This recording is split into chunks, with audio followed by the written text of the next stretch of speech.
দেশ এবং দেশের বাইরে বাংলা ভাষাভাষী যারা আমার এই চ্যানেলটি দেখছেন সবাইকে স্বাগত জানাচ্ছি। আজকের এই ভিডিও আমাদের বাংলাদেশের শিক্ষা ব্যবস্থার যে সমস্যাগুলোর জন্য আমাদের শিক্ষা ব্যবস্থার একেবারেই উন্নতি হচ্ছে না, যে সমস্যাগুলোর কথা আমাদের আপার লেভেল থেকে একেবারে লোয়ার লেভেল পর্যন্ত, যে সমস্যাগুলোর জন্য আমাদের এই শিক্ষা ব্যবস্থার আজকে এত করুণ পরিণতি, অর্থাৎ আমাদের ছাত্ররা পড়াশোনা করে বেশিরভাগ মানব সম্পদ না হয়ে তারা অদক্ষ জনগণের রূপান্তরিত হচ্ছে, সেই ব্যাপারগুলো কেউ বলছে না। আমি আজকে সেই ব্যাপারগুলো নিয়ে কথা বলবো। আমি আমাদের সম্মানিত শিক্ষা উপদেষ্টা সিআর আবরার স্যার তিনি বলেছেন যে আমাদের দেশের উন্নতির জন্য কারিগরি শিক্ষার কোনো বিকল্প নাই। আমি স্যারের সাথে সম্পূর্ণ একমত। কারিগরি শিক্ষা ছাড়া একটা দেশের উন্নতির আসলেই কোনো বিকল্প নাই। তাহলে আমাদের দেশে তো কারিগরি শিক্ষা দীর্ঘদিন থেকে আছে, তাহলে এই কারিগরি শিক্ষা থাকার পরেও আবার আমাদের দেশে বিজ্ঞান শিক্ষাও তো দীর্ঘদিন থেকে আছে। বিজ্ঞান শিক্ষা তো শিক্ষার সেই সূচনা লগ্ন থেকেই আছে। কারিগরি শিক্ষা এবং বিজ্ঞান শিক্ষা, এই শিক্ষাটা দীর্ঘদিন থেকে থাকার পরে, অনেক বড় বড় ডিগ্রি এই সেক্টরগুলোতে অর্জন করার পরেও আমাদের শিক্ষার্থীরা খুব ভালোভাবে দক্ষ হয়ে উঠতে পারছে না। এর কারণ কি? এই কারণগুলো আমার মনে হয় আপনারা সবাই জানেন, কিন্তু কেউ বলেন না। আমি সেই ব্যাপারগুলো নিয়ে আজকে কথা বলবো। আমার যেটা মনে হয়েছে এর পিছনে সবচেয়ে যে কারণগুলো, আমার কাছে সবচেয়ে বড় কারণ হিসেবে আমি দেখেছি আমার শিক্ষকতা জীবনে, সেটা হচ্ছে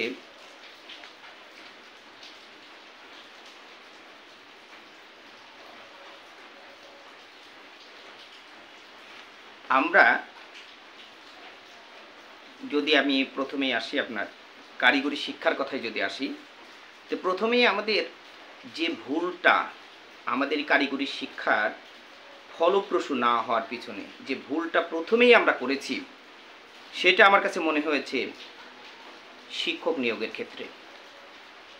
যেমন আমি কারিগরি শিক্ষায় শিক্ষিত একটা দক্ষ জনশক্তি তৈরি করতে চাচ্ছি, তাহলে অবশ্যই একজন অত্যন্ত দক্ষ এবং ওই ট্রেডে তিনি অত্যন্ত পারদর্শী, হাতে কলমে পারদর্শী এমন শিক্ষক নিয়োগ দেওয়া উচিত ছিল। যেমন ধরেন ড্রেস মেকিং বলে কারিগরিতে একটা ট্রেড আছে।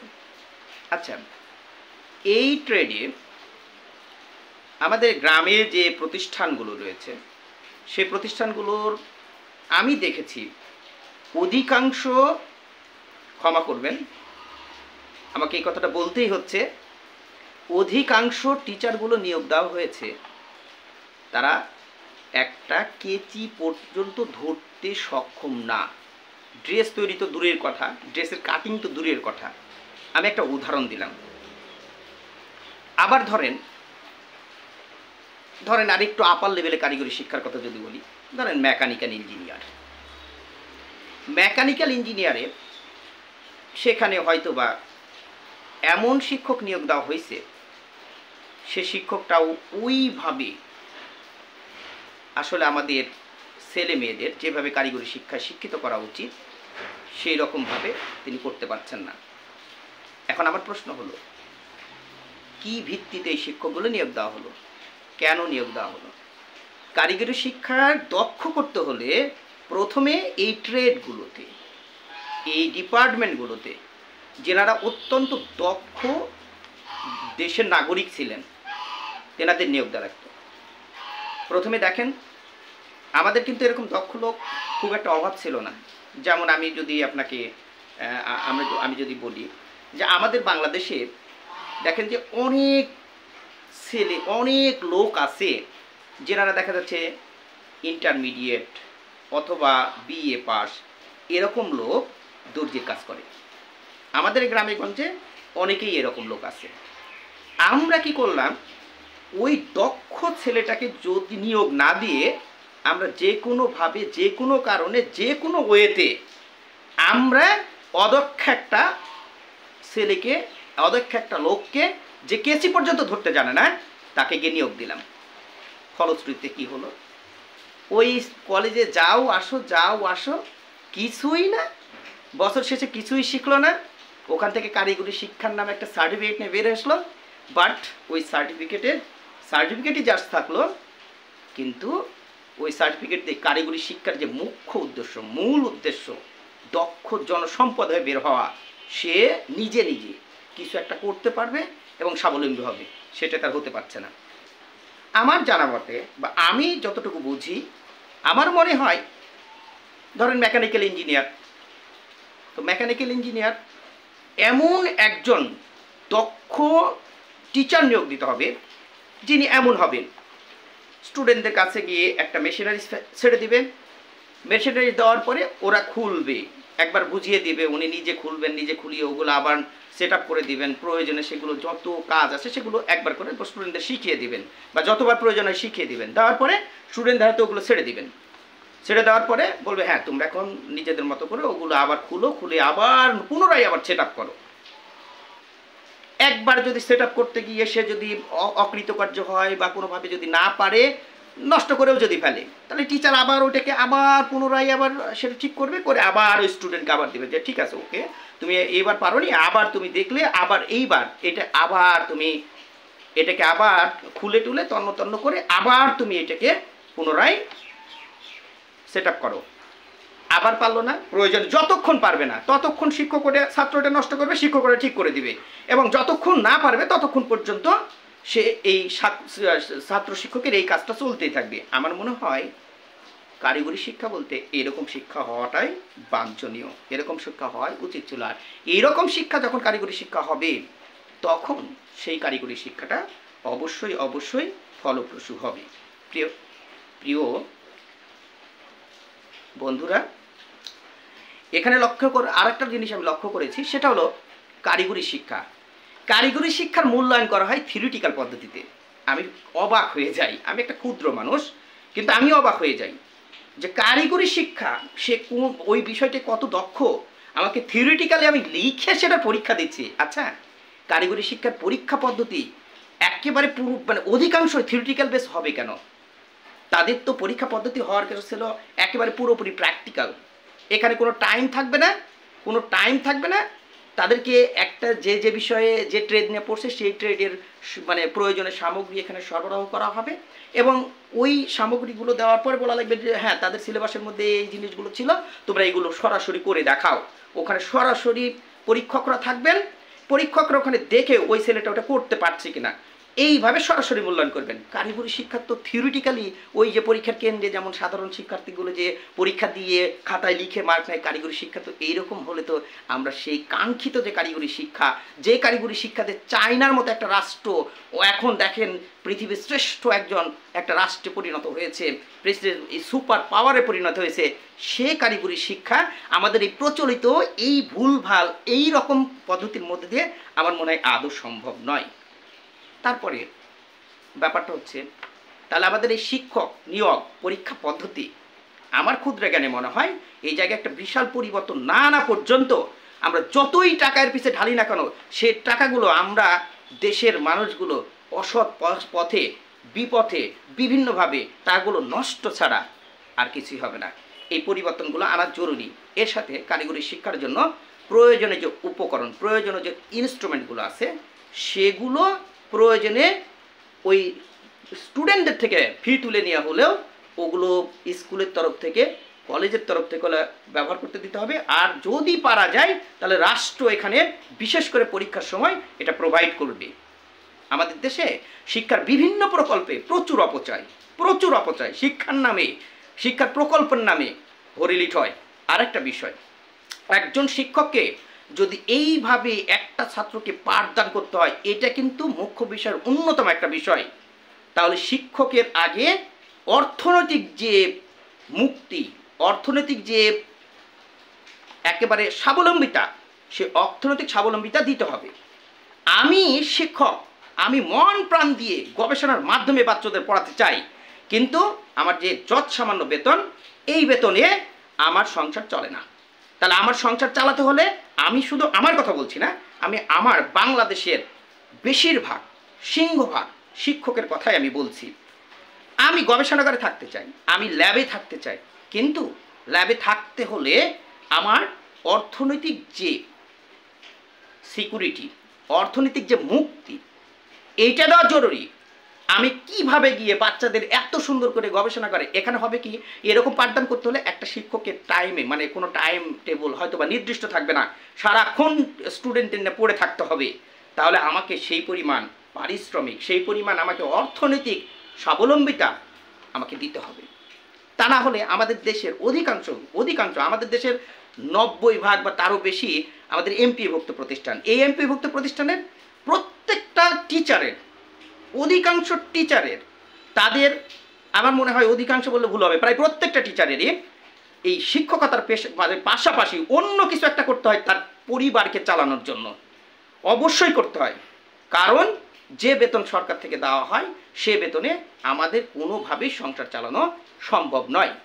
এখন একটা শিক্ষক সে সংসারের চিন্তা করবে না এইভাবে বাচ্চাদের পাঠদান করবে?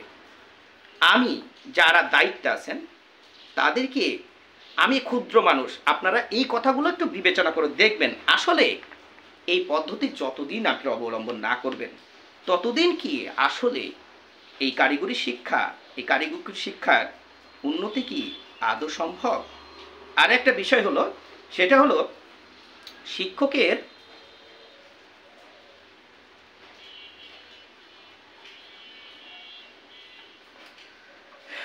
প্রিয় শিক্ষার্থী ও অভিভাবকবৃন্দ এবং গণ্যমান্য ব্যক্তিবর্গ যারা এই শিক্ষা খাতের সাথে জড়িত আছেন, আমি তাদের সবার উদ্দেশ্যে এই কথাটা বলছি। আর একটা ব্যাপার, সেটা হচ্ছে আমরা এই লেভেলে পাঠদান করব, এইভাবে পাঠদান করতে হলে অবশ্যই আমাদের শিক্ষক ছাত্রের অনুপাতটা ঠিক থাকতে হবে। আমি এক ক্লাসে 100-150 জন ছাত্রকে কখনোই এইভাবে পাঠদান করা সম্ভব হবে না। তাহলে সেই উপযোগী কারিগরি শিক্ষা ওইভাবে যদি আমরা শেখাতে চাই, সেই উপযোগী পাঠদান পদ্ধতি, মানে সেই শিক্ষক ছাত্রের অনুপাতটাও ঠিক রাখতে হবে। শিক্ষক ছাত্রের অনুপাতে ঠিক রাখতে সর্বোচ্চ একটা বাইন্ডিং, সেখানে কখনোই 30 থেকে 50 হলে অনেক বেশি কারিগরি শিক্ষার ক্ষেত্রে আমার মনে হয়। তারপরে 30 থেকে 50-এর বেশি ছাত্র কখনোই একটা ক্লাসে রাখা যাবে না।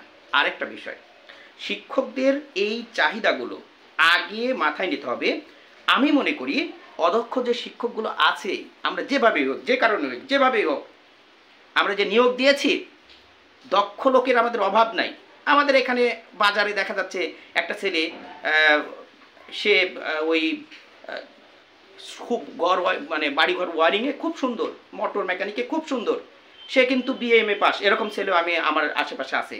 কেন একটা অদক্ষ ছেলে, সে কিচ্ছু জানে না, তাকে আমরা কেন নিয়োগ দিলাম? কেন?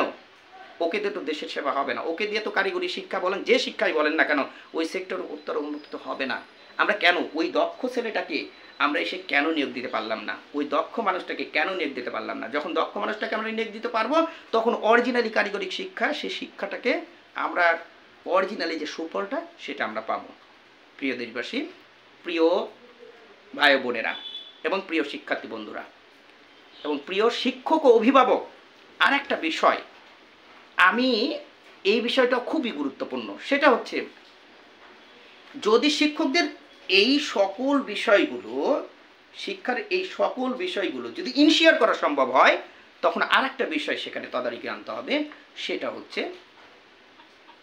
একেবারে রাষ্ট্রীয়ভাবে প্রত্যেকটা স্কুল, প্রত্যেকটা ইনস্টিটিউট, প্রত্যেকটা কলেজ, সেখানে একটা নিউট্রাল পরীক্ষা কেন্দ্র থাকবে। সেই পরীক্ষা কেন্দ্রে গিয়ে পরীক্ষা দেবে। এখানে কোনো সাধারণ শিক্ষক, মানে যে ইনস্টিটিউটের শিক্ষক, সে ওখানে থাকতে পারবে না। এখানে রাষ্ট্রীয় কিছু লোক নিয়োগ দেওয়া হবে, তারাই তাদের মর্যাদা মূল্যায়ন করবে, মূল্যায়ন করার পরে তারাই তাদের মার্কিং করবে, তারাই সব করবে। এখানে টিচারদের ইনভলভমেন্টে থাকার প্রয়োজন নাই।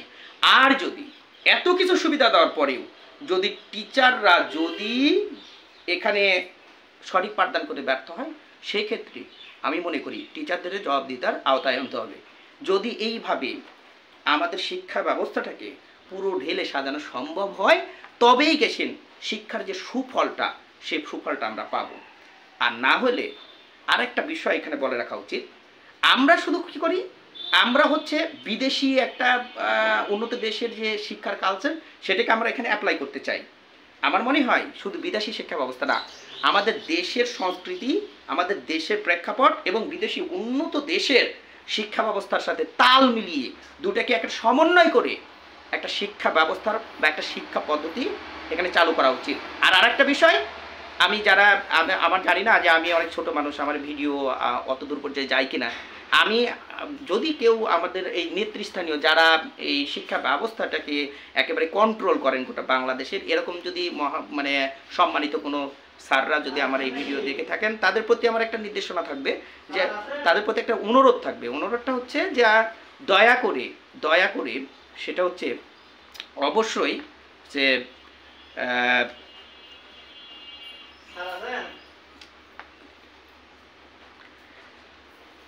সে বিষয়টা হচ্ছে যে অবশ্যই আপনারা এই যে যখন সিদ্ধান্তগুলো নেওয়া হয় রাষ্ট্রীয়ভাবে, সেই সিদ্ধান্তগুলো অবশ্যই শুধুমাত্র আমরা যেটা দেখি যে আমরা গ্রাম পর্যায়ে যারা থাকি, একেবারে মাঠ পর্যায়ে যে শিক্ষকগুলো কাজ করে থাকি, সেই শিক্ষকদের আমার মনে হয় না যে আপনারা খুব একটা মতামত নেন কিনা আমার জানা নাই।